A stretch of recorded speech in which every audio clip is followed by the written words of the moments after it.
My name is Romeo. I served the United States Army 68 through 70, served in Vietnam, served in the Tet Offensive of 69.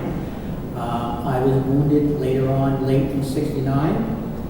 I was with the 199th Light Infantry Brigade, and we were a light infantry unit. Everything we owned was on our back. Basically, we lived out in the rice paddies in the jungles. We really, very rarely, once a month maybe, came out of the bush to have a hot meal. This is why I painted in 1996.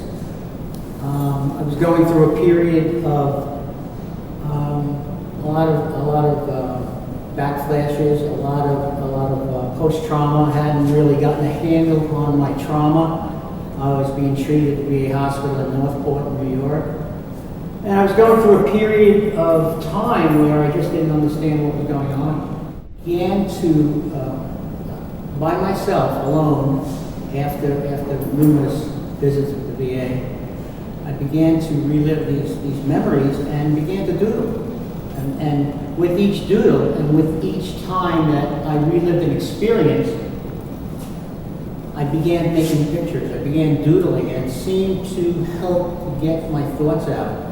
The experience and the actual movement of drawing or doodling a picture with the story behind it took shape and began to actually help me to work through what I was experiencing and not realizing what I was experiencing. Really, I didn't get a handle on it yet. And as I progressed, I began creating art. This is basically one of my very first paintings. Why? And the day I painted this, I'll really never forget. I was in tears, I was crying, I was very emotional. For 3 days, I was up for, I can't tell you how long. I just couldn't get a handle on what I was experiencing. And I began to paint. And this is my painting Why. And this is how Why came into existence. And reliving the day I was shot, the experiences that I had, and the feelings surrounding the helplessness and being isolated and going through the trauma of being shot numerous times and basically close to death, or if not death, and coming to the surface. And that's why I call them Why. The person portrayed is not any person in particular. I wanted to experience something, no color, void, drab. My feelings of just kind of down, and the feeling that was going through me was not a bright, colorful, pastel type of experience. It was more of an earth-tony downside to my existence, my life. And so I painted in black and white, browns, and dedicated it to the guys that literally carried me out of the jungle, and the guys that took turns carrying me, dying or death, or just rolled me up in a poncho that day and just carried me out.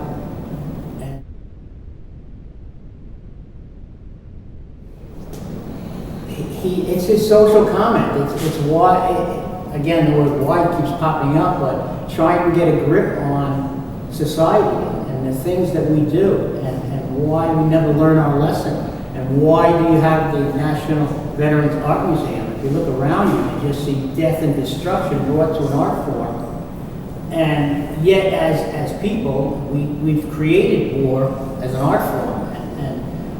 This is, and when I talk to, especially younger people, and what they're experiencing today, and I talk to them and I say, look, we just don't seem to be learning our lesson. We don't seem to be getting a handle on what my artwork is telling people.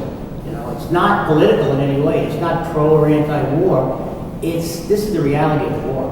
I mean, this is it. So whether it, and trauma is trauma. It doesn't matter if you lost someone in your family, or a car crash, or rape, or a tsunami, or earthquake. The trauma people go through is trauma. This is my trauma. And yet my trauma has nothing really, it wasn't created by me. It was created by our society. And why my painting is kind of that reflection on society, and that we don't seem to learn our lesson. Maybe it's just man in general, I don't know. But us as Americans seem to get in more hot water than anybody else on the planet. And for whatever reason, the pompousness of our society and who we are is just reflected